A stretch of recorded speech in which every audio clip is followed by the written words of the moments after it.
Lakini kwanza taarifa za habari nami Sabela Mwagodi.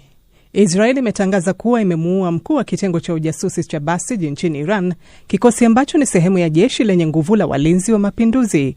Maafisa wa Israel wamesema kuwa Ismail Ahmadi aliuawa katika shambulio la anga lililotokea Jumatatu, ambalo pia lilimuua kamanda wa kikosi hicho Gholamreza Soleimani.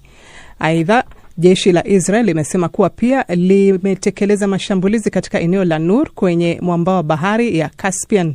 Jeshi la walinzi wa mapinduzi la Iran limethibitisha kuwa msemaji wake Ali Mohamed Nain ameuawa katika shambulio hilo la anga, ingawa haikubainisha ni lini au wapi. Wakati huo, Israel imeendelea kutekeleza mashambulizi zaidi ya anga dhidi ya Iran. Milipuko mikubwa imeripotiwa katika mji mkuu.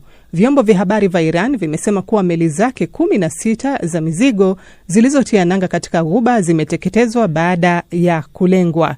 Iran inasisitiza kuwa inaendelea kuunda makombora licha mashambulizi hayo ya mara kwa mara, huku jeshi la Israel likisema kuwa lilikuwa likilenga miundombinu ya utawala huo.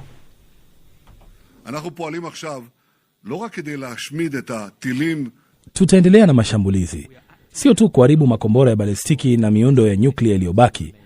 Tena imebaki michache sana, lakini pia tutaharibu viwanda vinavyowezesha uzalishaji wa uranium. Na sasa hivi, baada ya siku 20, naweza kuambia Iran leo haina uwezo kurutubisha uranium na haina uwezo wa kuzalisha makombora ya balistiki.